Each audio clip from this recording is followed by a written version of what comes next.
ನಮಸ್ಕಾರ. ಅಧ್ಯಾಯ 13. ಶಿವನ ಲೀಲೆಗಳಲ್ಲಿ ಮಿಂಚಿದ ತಿರುನೀಲಕಂಠ ದಂಪತಿಗಳು. ಶಿವಭಕ್ತನೀತ ತಿರುನೀಲಕಂಠ, ಶಿವತತ್ವ ಆಚಾರ ಮಡಿವಂತನೀತ, ಶಿವಸತ್ಯ ಶಿವನೇ ಸರ್ವೋತ್ತಮ ಜಗಕ್ಕೆಲ್ಲ ದೇವಾದಿದೇವ. ಜೀವನದಿ ಬೋಧಿಸುತ್ತೆ ಶಿವನ ಹಿರಿ ಮಹಿಮೆಯನ್ನು, ಪಾವನವ ಮಾಡಿದರು ಪತಿತ ಭವರೋಗಿಗಳನ್ನು, ಜೀವನದಿ ಗೆದ್ದರು ಶಿವನೇ ಒಡ್ಡಿದ ಮಾಯದ ಲೀಲೆಯಲ್ಲಿ. ಭರತ ಖಂಡವು ಪೂರ್ವ ಕಾಲದಿಂದಲೂ ಸನಾತನ ಧರ್ಮಕ್ಕೆ ಮೊದಲನೆಯ ಸ್ಥಾನ ಪಡೆದಿದೆ. ಅದರಂತೆ ಪುರಾತನ ಕಾಲದಿಂದಲೂ ಭರತ ಖಂಡದಲ್ಲಿ ಜಗದ್ವಿಖ್ಯಾತ ಪುಣ್ಯಕ್ಷೇತ್ರಗಳಿವೆ. ಇಂಥ ಕ್ಷೇತ್ರಗಳಲ್ಲಿ ಭಾರತದ ಪೂರ್ವ ಭಾಗದಲ್ಲಿ ಶ್ರೀಶೈಲ ಕ್ಷೇತ್ರವು ಕೈಲಾಸದಿಂದ ಭೂಲೋಕಕ್ಕೆ ಇಳಿದು ಬಂದ ಶಿವ ಪರಮಾತ್ಮನ ವಾಸಸ್ಥಳಗಳಲ್ಲಿ ಒಂದಾಗಿದೆ.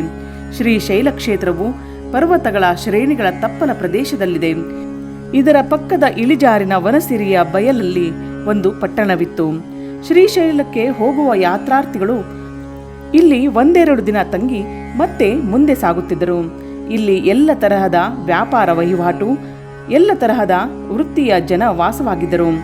ಪ್ರವಾಸಿಗರ ಬಾಯಲ್ಲಿ ಇದು ಶಿವಶೈಲವೆಂದು, ಶಿವಶೀಲ ಎಂದು ಕರೆಯಲ್ಪಡುತ್ತಿತ್ತು ಎಂದು ಸೂತಮುನಿಗಳು ಶೌನಕಾದಿ ಋಷಿಗಳಿಗೆ ಹೇಳಿದರು.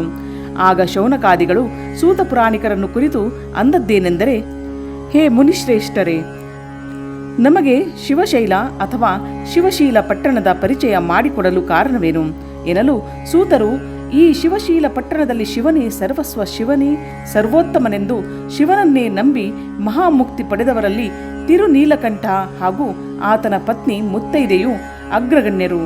ಇವರ ಜೀವನದಲ್ಲಿ ನಡೆದ ಒಂದು ಘಟನೆಯು ಬಹು ಮಾರ್ಮಿಕವೂ ಬೋಧಪ್ರದವೂ ಆಗಿದೆ. ಅದನ್ನೇ ವಿವರಿಸುವೆ, ಶಾಂತರಾಗಿ ಆಲಿಸಿರಿ ಎಂದು ತಿರುನೀಲಕಂಠ ಮುತ್ತೈದೆಯರ ಜೀವನದ ಚರಿತ್ರೆಯನ್ನು ಹೇಳಲು ಉದ್ಯುಕ್ತರಾದರು. ತಿರುನೀಲಕಂಠ ಹಾಗೂ ಮುತ್ತೈದೆಯರು ಕಟ್ಟ ಶಿವಭಕ್ತರಾಗಿದ್ದರು. ನುಡಿದಂತೆ ನಡೆದು ತೋರಿಸುತ್ತಿದ್ದರು. ಪ್ರದೋಷ ಮಹಾಶಿವರಾತ್ರಿ ವ್ರತ, 16 ಸೋಮವಾರ ವ್ರತ, ವರದ ಶಂಕರ ವ್ರತ, ಉಮಾ ಮಹೇಶ್ವರ ವ್ರತಗಳನ್ನು ಸ್ವತಃ ಪತಿ ಸತಿಗಳಿರುವರು ಆಚರಿಸಿ ಈ ಭೂಲೋಕದಲ್ಲಿ ಭವಸಾಗರದಿಂದ ಪಾರು ಮಾಡುವ ಹರನನ್ನೇ ಪೂಜಿಸಿ ಭಜಿಸಿ ಮುಕ್ತಿ ಹೊಂದಬೇಕೆಂದು ಬೋಧಿಸುತ್ತಿದ್ದರು. ಎಲ್ಲ ವ್ರತಾಚರಣೆಗಳ ವಿಧಿ ವಿಧಾನಗಳನ್ನು ಮುಗ್ಧ ಜನರಿಗೆ ಹೇಳಿಕೊಟ್ಟು ಸನ್ಮಾರ್ಗಕ್ಕೆ ಹಚ್ಚುತ್ತಿದ್ದರು. ಸುಖ ಸಂತೋಷಗಳಿಂದ ವಂಚಿತರಾದ ಜನರಿಗೆ ಶಿವಪೂಜೆ, ಶಿವ ವ್ರತಾಚರಣೆಗಳನ್ನು ಆಚರಿಸಲು ಹೇಳಿ ನೆಮ್ಮದಿಯತ್ತ ಕೊಂಡೊಯ್ಯುತ್ತಿದ್ದರು.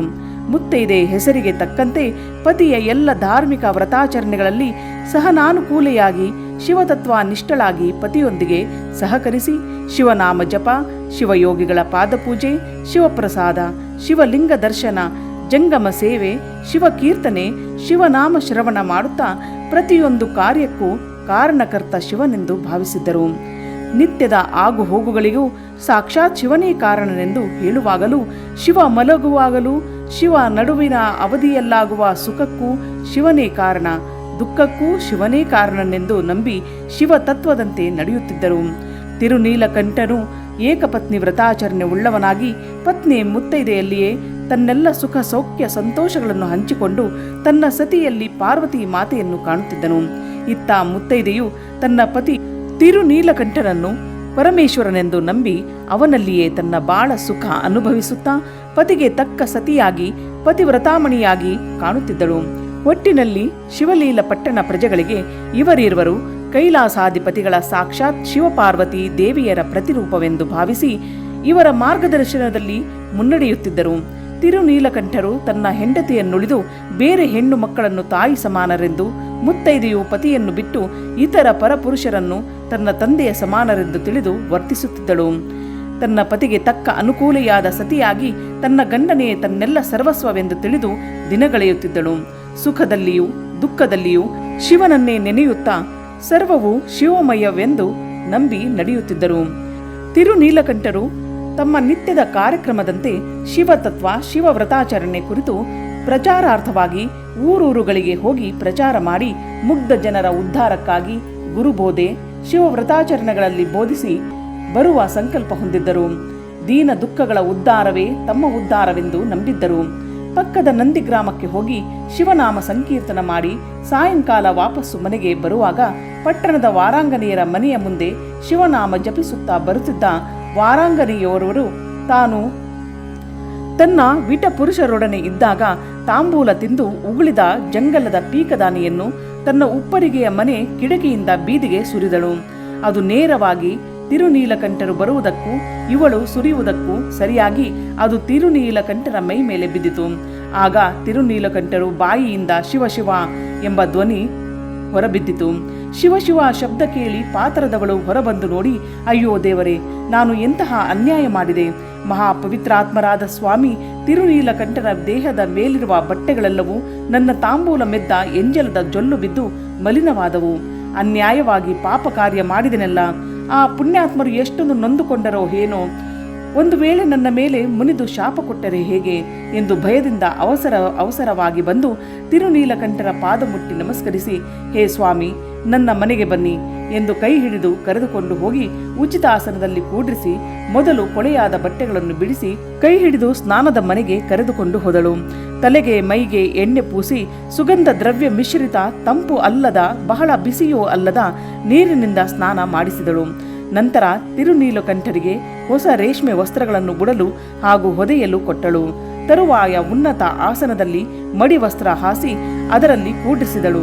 ಅವರ ಪಾದಗಳನ್ನು ಹರವಾದ ಬೆಳ್ಳಿ ತಾಟಿನಲ್ಲಿಟ್ಟು ಸುಗಂಧ ದ್ರವ್ಯ ಮಿಶ್ರಿತ ಪನ್ನೀರಿನಿಂದ ಪಾದಗಳನ್ನು ತೊಳೆದು ಆ ಪಾದೋದಕವನ್ನು ತನ್ನ ಮೈಗೆ ಲೇಪಿಸಿಕೊಂಡು ಉಳಿದುದನ್ನು ಮನೆಯಲ್ಲಿ ಸಿಂಪಡಿಸಿದಳು. ಭಸ್ಮ, ಗಂಧ, ಕುಂಕುಮ, ಬಿಲ್ವಪತ್ರಿ, ಹೂವುಗಳಿಂದ ಪೂಜಿಸಿ ಪಾದಗಳ ಮೇಲೆ ಹಣೆ ಹಚ್ಚಿ, ಸ್ವಾಮೀಜಿ, ನಾನು ಮಹಾಪಾಪ ಮಾಡಿದ್ದೇನೆ. ನನ್ನ ಪಾಪಕ್ಕೆ ಭೀಕರ ನರಕಯಾತನೆ ಅನುಭವಿಸಿದರೂ ಪರವಾಗಿಲ್ಲ. ನೀವು ಮಾತ್ರ ಪಾಪಿಯಾದ ನನ್ನನ್ನು ಕ್ಷಮಿಸಬೇಕು ಎಂದು ಪಾದಗಳನ್ನು ಹಿಡಿದು ಬಿಕ್ಕಿ ಬಿಕ್ಕಿ ಅಳಹತ್ತಿದಳು. ಆಗ ತಿರುನೀಲಕಂಠರು, ತಾಯಿ, ಅರಿಯದೆ ನಿಮ್ಮಿಂದ ನಡೆದ ಈ ಘಟನೆಯಿಂದ ನನಗಾವ ನೋವು, ದುಃಖ, ಅವಹೇಳನ ಆಗಿಲ್ಲ. ಅಲ್ಲದೆ ನೀವು ಈಗಾಗಲೇ ಬಹಳ ಪಶ್ಚಾತ್ತಾಪ ಪಟ್ಟಿರುವುದರಿಂದ ನಿಮಗಾವ ನರಕ ಪ್ರಾಪ್ತವಾಗಲಾರದು. ಆ ದಯಾಘನನಾದ ಪರಶಿವನು ನಿಮಗೆ ಒಳ್ಳೆಯ ಬುದ್ಧಿಯನ್ನು ಕೊಟ್ಟಿದ್ದಾನೆ. ಆ ಬುದ್ಧಿ ನಿಮ್ಮಲ್ಲಿದ್ದುದರಿಂದಲೇ ನನ್ನನ್ನು ತಡೆದು ನನ್ನ ಕೊಳೆಯಾದ ಬಟ್ಟೆಗಳನ್ನು ಬಿಡಿಸಿ ನನ್ನನ್ನು ಪರಿಮಳಯುಕ್ತ ಜಲದಿಂದ ಸ್ನಾನ ಮಾಡಿಸಿ ಉತ್ತಮ ಬಟ್ಟೆ ತೊಡಿಸಿ ನನ್ನನ್ನು ಬೀಳ್ಕೊಡು ತಾಯಿ. ಈ ಅಘಟಿತ ಘಟನೆಯನ್ನು ಮರೆತು ಬಿಡು. ನಿನಗೆ ಕರುಣಾಮಯಿಯಾದ ಪರಶಿವನು ತೊಂದರೆಯನ್ನು ತಂದೊಡ್ಡಲಾರನು. ತಾಯಿ, ಹಾಗೆ ಸಮಯ ಬಹಳವಾಗಿದೆ. ಮನೆಯಲ್ಲಿ ನನ್ನ ಮುತ್ತೈದೆ ನಾನು ಬರುವ ದಾರಿಯನ್ನು ಕಾಯುತ್ತಾ ಮನೆಯ ಜಗುಲಿಯ ಮೇಲೆ ಕುಳಿತಿರುತ್ತಾಳೆ ಎಂದರು.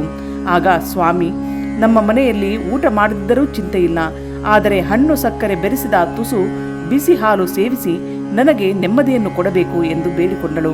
ಆಗ ತಿರುನೀಲಕಂಠರು, ತಾಯಿ, ನೀನು ಕೊಡುವ ಪ್ರೀತಿಯ ಹಣ್ಣು ಹಾಲು ಸೇವಿಸಿದರೆ ನನ್ನ ಹಸಿವೆ ಹಿಂಗಿ ಹೋಗುವುದು. ಮನೆಯಲ್ಲಿ ನನಗೆ ಊಟ ಬೇಡ, ಹಸಿವಿಲ್ಲ ಎಂದು ಹೇಳಿದರೆ ನನ್ನ ಮುತ್ತೈದೆ ಏನು ತಿಳಿದುಕೊಂಡಾಳು. ಕಾರಣ ಹಣ್ಣು ತಿನ್ನಲು ಹಾಲು ಕುಡಿಯಲು ಒತ್ತಾಯ ಮಾಡಬೇಡ. ತಾಯಿ, ದಯವಿಟ್ಟು ನನ್ನನ್ನು ನನ್ನ ಮನೆಗೆ ಕಳುಹಿಸಿಕೊಡು ಎನ್ನಲು, ಸ್ವಾಮೀಜಿ, ನೀವು ಹಾಗೆ ಹೋಗುವುದರಿಂದ ನನ್ನ ಮೇಲೆ ಮುನಿಸಿಕೊಂಡಿದ್ದೇನೆಂದು ತಿಳಿದುಕೊಳ್ಳುತ್ತೇನೆ ಎಂದು ನಿಟ್ಟುಸಿರು ಬಿಡಲು, ತಾಯಿ, ನಿನ್ನ ಮೇಲೆ ನನಗಾವ ಕೋಪ. ನನ್ನ ಮುತ್ತೈದೆಗೆ ಸಮಯಜಾಯಿಸಿ ಹೇಳುತ್ತೇನೆ. ಶಿವನಿಚ್ಛೆ ಇದ್ದಂತೆ ಆಗಲಿ, ಕೊಡು ತಾಯಿ, ಫಲಹಾರ ಸ್ವೀಕರಿಸುವೆ ಎನ್ನಲು ವಾರಾಂಗನೆಯು ಲಘು ಬಗೆಯಿಂದ ಕಳೆತ ಬಾಳೆಯ ಹಣ್ಣುಗಳನ್ನು ಬೆಳ್ಳಿಯ ಗ್ಲಾಸಿನಲ್ಲಿ ಅದೇ ಕರೆದ ಆಕಳ ಹಾಲನ್ನು ಸಕ್ಕರೆ ಹಾಕಿ ಬಿಸಿ ಮಾಡಿ ತಂದು ಮುಂದಿಟ್ಟು ಪಕ್ಕಕ್ಕೆ ಸರಿದು ಬೀಸಣಿಕೆಯಿಂದ ಗಾಳಿ ಹಾಕ ಹತ್ತಿದಳು. ಹಣ್ಣು ಹಾಲು ಸೇವಿಸಿದ ನಂತರ, ತಾಯಿ, ನನ್ನ ಬಟ್ಟೆಗಳನ್ನು ಕೊಡು. ಅವುಗಳನ್ನು ಹಾಕಿಕೊಂಡು ಈ ನಿಮ್ಮ ಉತ್ತಮ ಬಟ್ಟೆಗಳನ್ನು ಇಲ್ಲಿಯೇ ಕಳಚಿ ಹೋಗುವೆ.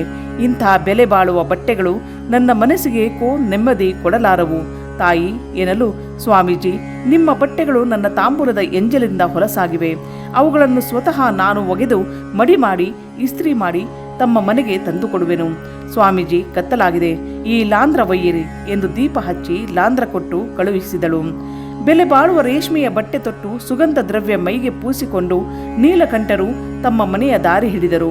ರಾತ್ರಿ ಬಹಳ ಆಗಿದ್ದರಿಂದ ಜನಸಂಚಾರ ಕಡಿಮೆಯಾಗಿತ್ತು.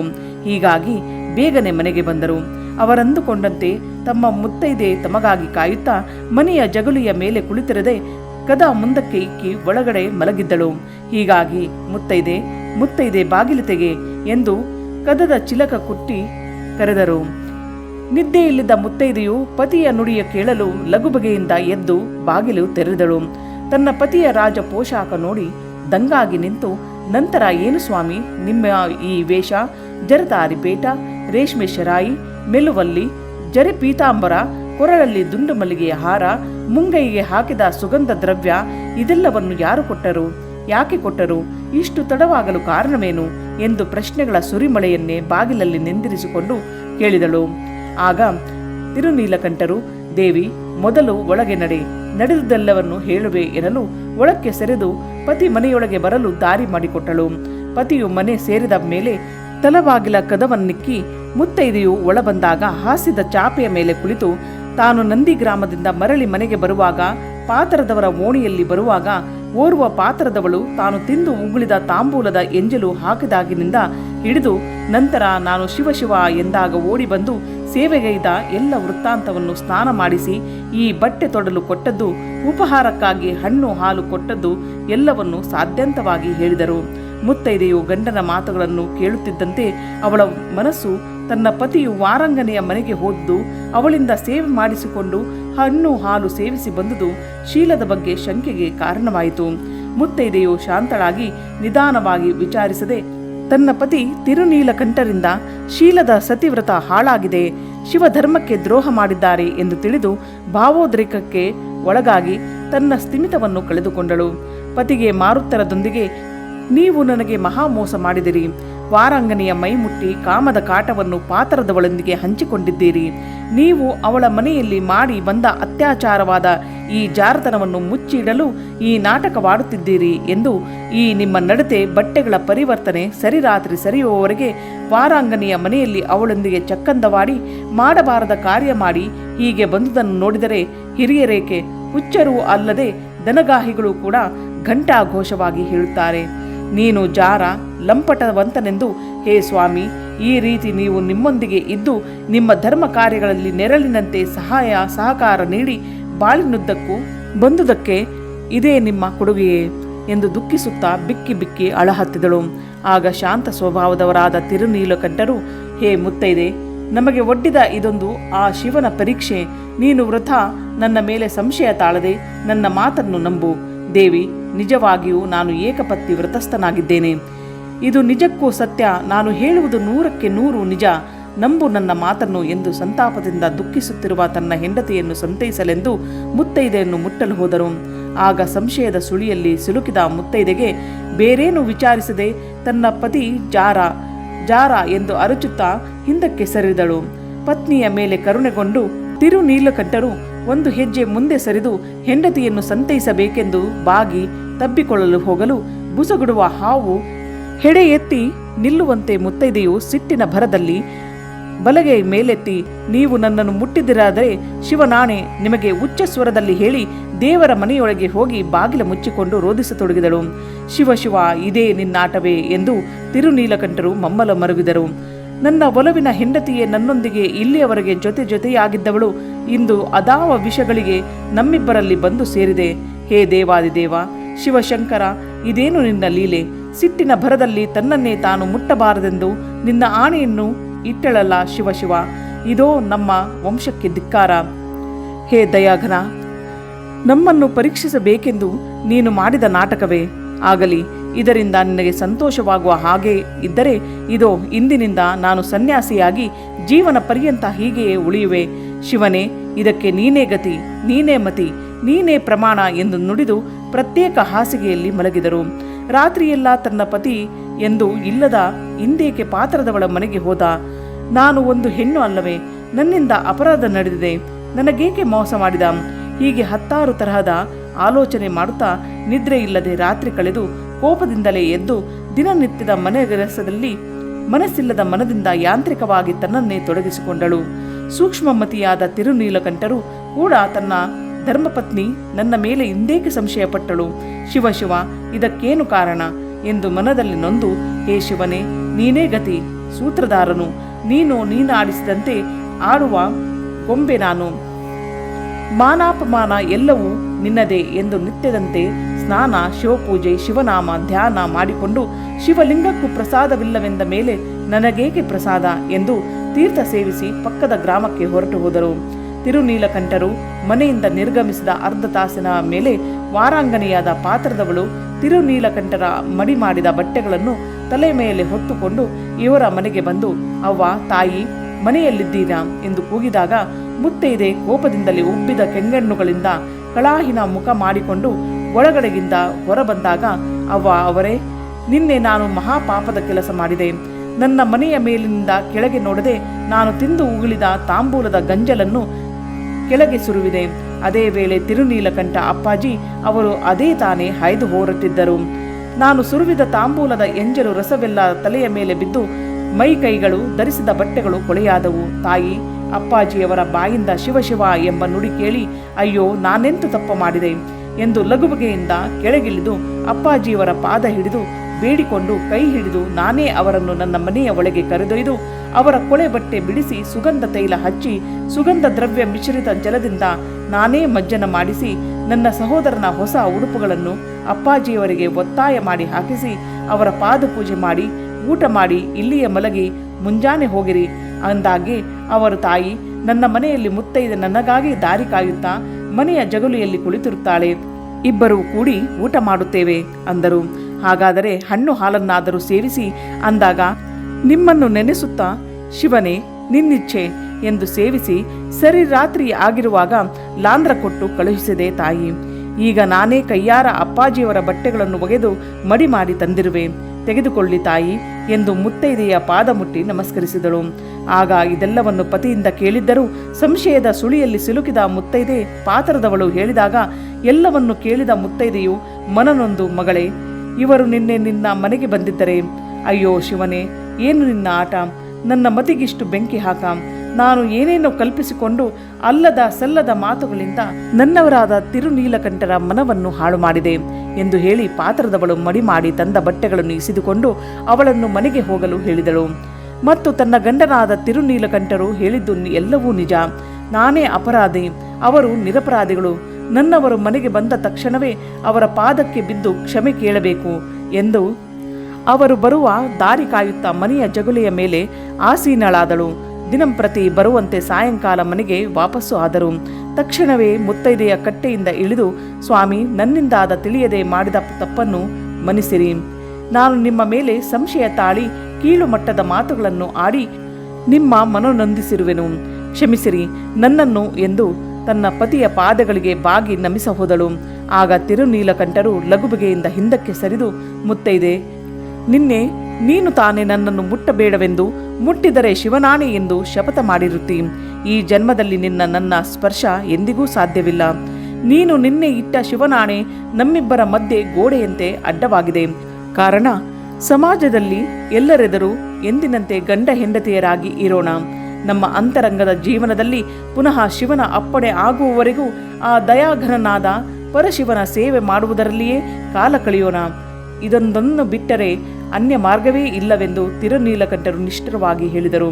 ಮುತ್ತೈದೆಯು ತನ್ನ ಅವಿವೇಕತನದಿಂದಾದ ಅನಾಹುತವನ್ನು ನೆನೆಸಿಕೊಂಡು ಮನದಲ್ಲಿ ಬಹಳ ನೊಂದುಕೊಂಡಳು. ಆಗಲಿ, ಶಿವನೇ ಈ ರೀತಿ ಮಾಡಿ ನಮ್ಮ ಭಕ್ತಿಯನ್ನು ಪರೀಕ್ಷಿಸಲು ಮಾಡಿದ ಆಟವಿರಬೇಕು ಎಂದು ಗಟ್ಟಿ ಮನಸ್ಸು ಮಾಡಿ ಶಿವಪೂಜೆ ಶಿವನಾಮ ಜಪಗಳಲ್ಲಿ ಕಾಲ ಕಳೆಯ ಹತ್ತಿದರು.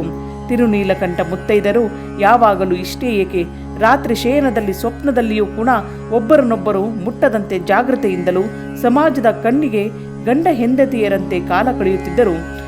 ಹೀಗೆ ಸುಮಾರಾಗಿ ಶಿವನ ಚಿಂತನೆಯಲ್ಲಿಯೇ 80 ಸಂವತ್ಸರಗಳು ಕಂಡರು. ಇತ್ತ ಕೈಲಾಸದಲ್ಲಿ ಶಿವನ ಒಡ್ಡೋಲಗದಲ್ಲಿ ಶಿವಪಾರ್ವತಿಯರ ಸಮ್ಮುಖದಲ್ಲಿ ಶಿವಗಣ ಗೋಷ್ಠಿ ನಡೆದಿತ್ತು.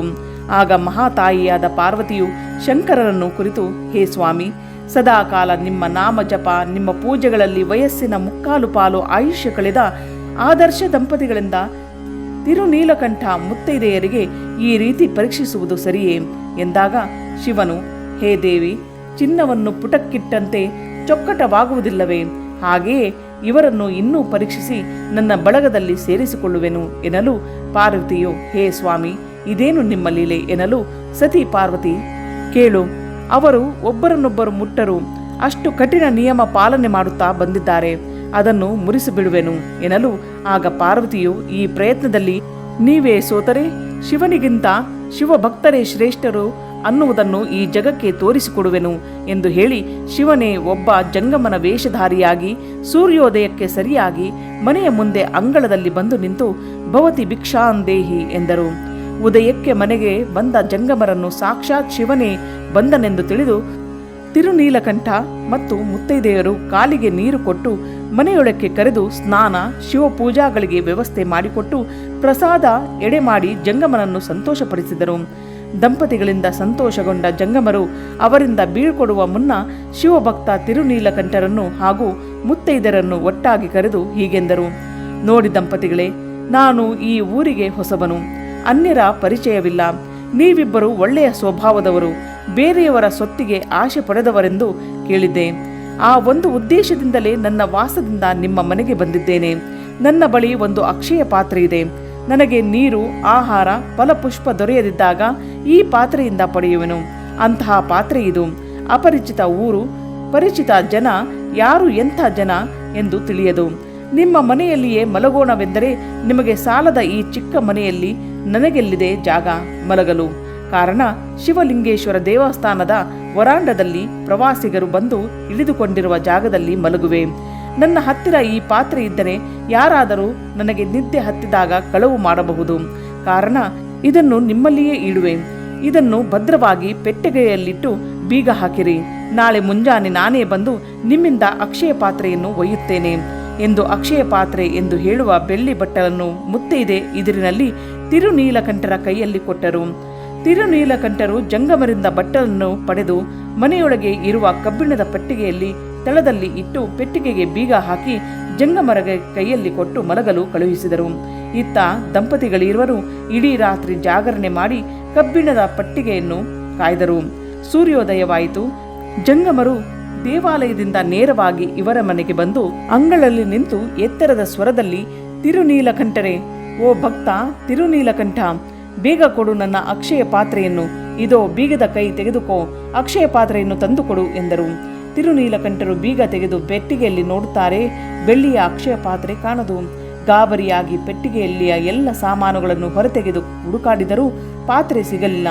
ಅಂಗಳದಲ್ಲಿ ನಿಂತು, ಹೇ ಭಕ್ತ ತಿರುನೀಲಕಂಠ, ನನ್ನ ಪಾತ್ರೆಯನ್ನು ಬೇಗ ಕೊಡು, ಹೊತ್ತಾಗುತ್ತದೆ, ಮುಂದಿನ ಊರಿಗೆ ಹೋಗಬೇಕು ಎಂದು ಒಂದೇ ಸಮನೆ ಕೂಗುತ್ತಾರೆ. ಮುಂಜಾವಿನ ಸಮಯವಾದುದರಿಂದ ಹೋಗು ಬರುವ ಜನರು ಇವರ ಮನೆಯ ಮುಂದೆ ಕೂಡಿದರು. ಅವರಲ್ಲೊಬ್ಬ, ಏನು ಜಂಗಮ ಸ್ವಾಮಿಗಳೇ, ಯಾಕೆ ಕೂಗಾಡುತ್ತಿದ್ದೀರಿ? ನಮ್ಮ ತಿರುನೀಲಕಂಠವರು ಅಂಥವರಲ್ಲ ಎಂದಾಗ, ಹೌದು ಹೌದು, ನಿನ್ನೆ ಕೊಟ್ಟ ನನ್ನ ಬೆಳ್ಳಿಯ ಅಕ್ಷಯ ಪಾತ್ರೆಯನ್ನು ಇನ್ನೂ ತನಕ ಯಾಕೆ ತಂದುಕೊಡಲಿಲ್ಲರು? ಆಸೆಗೆ ಬಿದ್ದು ನನ್ನ ಬಟ್ಟಲನ್ನು ಮುಚ್ಚಿಟ್ಟುಕೊಂಡಿದ್ದಾರೆ ಎಂದರು. ಮನೆಯೊಳಗಿನಿಂದ ತಿರುನೀಲಕಂಠ ಮುತ್ತೈದೆಯರು ಹೊರಗೆ ಬಂದು, ಹೇ ಸ್ವಾಮಿ ಜಂಗಮರೇ, ನೀವು ನಿನ್ನೆ ಕೊಟ್ಟ ಬಟ್ಟಲನ್ನು ಕಬ್ಬಿಣದ ಪೆಟ್ಟಿಗೆಯಲ್ಲಿಟ್ಟಿದ್ದು ನಿಜ. ಈ ಪೆಟ್ಟಿಗೆ ತೆಗೆದು ನೋಡಿದರೆ ಕಾಣದು, ಇದು ನಿಜ. ನಾವೀರ್ವರು ಇಡೀ ರಾತ್ರಿ ಜಾಗರಣೆಯಿಂದ ಪೆಟ್ಟಿಗೆ ಕಾಯ್ದು ನಿಜ, ಏನೋ ಶಿವನಾಟ, ಬೆಳ್ಳಿಯ ಬಟ್ಟಲು ಮಾತ್ರ ಮಾಯವಾಗಿದೆ ಎಂದು ಕೈ ಮುಗಿದು ಹೇಳಿದರು. ಅದಕ್ಕೆ ಬದಲಾಗಿ ನಮ್ಮ ಮನೆಯಲ್ಲಿರುವ ಶಿವಪೂಜೆಗಾಗಿ ಮಾಡಿಸಿದ್ದ ಬೆಳ್ಳಿ ತಾಟು ತಂಬಿಗೆ ಕೊಡುತ್ತೇವೆ, ಸಂತೋಷದಿಂದ ತೆಗೆದುಕೊಳ್ಳಿರಿ ಎಂದರು. ಆಗ ಜಂಗಮರು ಕೂಡಿದ ಜನರನ್ನು ಉದ್ದೇಶಿಸಿ, ಕೇಳಿದ್ರೇನಪ್ಪ, ನಿಮ್ಮ ಸತ್ಯವಂತ ತಿರುನೀಲಕಂಠರ ಮಾತನ್ನು. ಉತ್ತಮವಾದ ನನ್ನ ಬೆಳ್ಳಿ ಬಟ್ಟಲನ್ನು ತಾವಿಟ್ಟುಕೊಂಡು ತಮ್ಮ ಸುಮಾರು ಬೆಳ್ಳಿಯ ತಾಟು ತಂಬಿಗೆ ಕೊಡುತ್ತಾರಂತೆ. ಇಂಥ ನಯವಂಚಕರನ್ನು ನೋಡಿದ್ದೀರಾ? ನಾನು ಇಷ್ಟಕ್ಕೆ ಬಿಡದೆ ಈ ಊರಿನ ದಂಡಾಧಿಕಾರಿ ಹಾಗೂ ನ್ಯಾಯಾಧಿಕಾರಿಗಳ ಕಚೇರಿಗೆ ಹೋಗಿ ನನಗೆ ನ್ಯಾಯ ದೊರಕಿಸಿಕೊಳ್ಳುವೆ ಎಂದು ಹೇಳಿ ಶಿವಶೈಲದ ನ್ಯಾಯಾಲಯಕ್ಕೆ ಹೋಗಿ ಜಂಗಮರೂಪಿ ಶಿವನು ದೂರು ದಾಖಲು ಮಾಡಿಸಿದರು. ನ್ಯಾಯಾಧೀಶರು ಮುಪ್ಪಿನ ತಿರುನೀಲಕಂಠರನ್ನು ಮತ್ತು ಅವರ ಹೆಂಡತಿ ಮುತ್ತೈದೆಯನ್ನು ನ್ಯಾಯಾಲಯಕ್ಕೆ ವಿಚಾರಣೆಗೆಂದು ಕರೆಯಿಸಿದರು. ನ್ಯಾಯಾಲಯದಲ್ಲಿ ತಿರುನೀಲಕಂಠರೇ, ಈ ಜಂಗಮ ಸ್ವಾಮಿಗಳು ನಿಮ್ಮಲ್ಲಿ ಬೆಳ್ಳಿ ಬಟ್ಟಲು ಕೊಟ್ಟು ಹೋದದ್ದು ನಿಜವೇ? ನಿಜವಿದ್ದರೆ ಆ ಬಟ್ಟಲು ಈಗ ಎಲ್ಲಿದೆ ಎಂದು ಪ್ರಶ್ನಿಸಿದರು. ತಿರುನೀಲಕಂಠರು, ಮಾನ್ಯ ಅಧಿಕಾರಿಗಳೇ, ನಾನು ನಿಜವನ್ನೇ ಹೇಳುತ್ತೇನೆ, ನಿಜವನ್ನು ಬಿಟ್ಟು ಬೇರೆ ಏನನ್ನೂ ಹೇಳುವುದಿಲ್ಲವೆಂದು ಹೇಳಿ ಈ ಜಂಗಮ ಪುಂಗವರು ದೂರು ಕೊಟ್ಟದ್ದು ನಿಜ. ಅವರ ಹೇಳಿಕೆಯಂತೆ ಅವರು ಕೊಟ್ಟ ಬೆಳ್ಳಿ ಬಟ್ಟಲನ್ನು ನಾನೇ ಕೈಯಿಂದ ಪೆಟ್ಟಿಗೆಯಲ್ಲಿಟ್ಟು ಬೀಗ ಹಾಕಿದ್ದ, ನಾನೇ ರಾತ್ರಿ ಎಲ್ಲ ನಿದ್ದೆಗೆಟ್ಟು ಕಾದದ್ದು ನಾನೇ, ಇಂದು ಬೆಳಗ್ಗೆ ಬೀಗ ತೆಗೆದು ನೋಡಿದವನು ನಾನೇ. ಪೆಟ್ಟಿಗೆಯಲ್ಲಿ ನನ್ನ ಎಲ್ಲ ಸಾಮಾನುಗಳು ಇವೆ, ಆದರೆ ಜಂಗಮರು ಕೊಟ್ಟ ಬೆಳ್ಳಿಯ ಬಟ್ಟಲು ಮಾತ್ರ ಇಲ್ಲ. ಇದು ನಿಜ, ಅದು ಮಾಯವಾಗಿದೆ, ಇದು ನಿಜವೆಂದರು. ಆಗ ಜಂಗಮರು, ತಮ್ಮ ಎಲ್ಲ ವಸ್ತುಗಳು ಇವೆ, ನಾನು ಕೊಟ್ಟ ಬಟ್ಟಲು ಮಾಯವಾಗಿದೆ ಎಂದರೆ ಅದರ ಮಹತ್ವ ತಿಳಿದು ಗಂಡ ಹೆಂಡತಿ ಎಲ್ಲೋ ಮುಚ್ಚಿಟ್ಟು ಈಗ ಈ ಥರ ನಾಟಕವಾಡುತ್ತಾರೆ ಎಂದರು. ದಯವಿಟ್ಟು ನನ್ನ ಬಟ್ಟಲನ್ನು ನನಗೆ ಕೊಡಿಸಿರಿ ಎಂದು ಅಳುಮೋರೆ ಮಾಡಿದರು.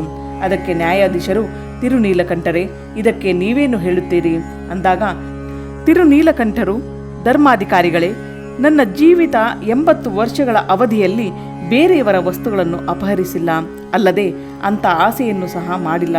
ಇದಕ್ಕೆ ಸಾಕ್ಷಾತ್ ಶಿವನೇ ಸಾಕ್ಷಿ. ಕೇವಲ ಬೆಳ್ಳಿ ಬಟ್ಟಲು ಮಾಯವಾದುದು ನೋಡಿದರೆ ಇದೊಂದು ಶಿವಲೀಲ ಮಹಿಮೆ. ಪೂಜ್ಯ ಜಂಗಮರು ಆಗಲಿ ಅಥವಾ ನೀವಾಗಲಿ ಯಾವ ಶಿಕ್ಷೆ ಕೊಟ್ಟರೂ ಸಂತೋಷದಿಂದ ಸ್ವೀಕರಿಸುತ್ತೇವೆ ಎನ್ನಲು ನ್ಯಾಯವಾದಿಗಳು, ಹೇ ಜಂಗಮ ಪೂಜ್ಯರೇ, ನಿಮ್ಮ ಬಟ್ಟಲದ ಬೆಲೆಯ 2ರಷ್ಟು ಹಣವನ್ನಾಗಲಿ ಅಥವಾ ದೊಡ್ಡ ಬಟ್ಟಲನ್ನಾಗಲಿ ಕೊಡಿಸುತ್ತೇವೆ, ತೆಗೆದುಕೊಂಡು ಹೋಗಿರಿ ಅಂದಾಗ ಜಂಗಮರು, ಹೇ ಅಧಿಕಾರಿಗಳೇ, ಅದು ಕೇವಲ ಬೆಳ್ಳಿಯ ಬಟ್ಟಲಾಗಿರದೆ ಅಕ್ಷಯ ಪಾತ್ರೆಯಾಗಿತ್ತು. ನನಗೆ ಬೇಕಾದ ಪಕ್ವಾನ್ನಗಳನ್ನು, ಉದಕ ಹಣಗಳನ್ನು ಬೇಕಾದಷ್ಟು ಕೊಡುತ್ತಿತ್ತು. ಅದನ್ನು ಅರಿತೇ ಇವರು ಅಪಹರಿಸಿದ್ದಾರೆ ಎಂದಾಗ, ಅದು ನನಗೆ ಮಹಾ ತಪಸ್ವಿ ಪುರುಷ ತಿರುನೀಲಕಂಠರು, ಶಿವ ಶಿವ, ಏನು ನಿನ್ನ ಮಹಿಮೆಯಪ್ಪ ಎಂದು ಉದ್ಗಾರ ತೆಗೆದರು. ನ್ಯಾಯಾಧೀಶರು, ಪೂಜ್ಯ ಜಂಗಮರೇ, ಈ ದಂಪತಿಗಳನ್ನು, ಈ ಊರಿನವರೆಲ್ಲರಿಗೂ ಇವರು ನಿಜ ಮಾತಾಡುವವರು, ನಿಜ ವ್ರತ ಸಂಪನ್ನರು ಎಂದು, ಆದರೂ ಇಂದೇಕೋ ಹೀಗಾಯಿತು ಎಂದು ನಮಗೂ ಸೋಜಿಗವಾಗಿದೆ. ನಿಮಗೆ ಬೇರೆ ಬಟ್ಟಲು ಬೇಡವೆನ್ನುತ್ತೀರಿ. ದಂಪತಿಗಳಿಂದಾದ ತಪ್ಪಿಗೆ ಅದಾವ ಶಿಕ್ಷೆ ವಿಧಿಸಬೇಕೆನ್ನುತ್ತೀರಿ. ಅದನ್ನೇ ವಿಧಿಸಿ. ಆಗ ಜಂಗಮರು, ಈ ದಂಪತಿಗಳಿಬ್ಬರು ಒಬ್ಬರ ಕೈಯನ್ನು ಮತ್ತೊಬ್ಬರು ಹಿಡಿದುಕೊಂಡು ನಿಮ್ಮೂರ ಶಿವಾಲಯದ ಹೊಂಡದಲ್ಲಿ ಮುಳುಗಿ ಮೇಲೆದ್ದು, ಇಬ್ಬರು ಹಿಡಿದ ಕೈಯನ್ನು ಮೇಲೆತ್ತಿ, ಶಿವನ ಮೇಲೆ ಆಣೆ, ನಾವು ಜಂಗಮರ ಬೆಳ್ಳಿ ಬಟ್ಟಲು ಕದ್ದಿಲ್ಲ ಎಂದು ಹೇಳಲಿ.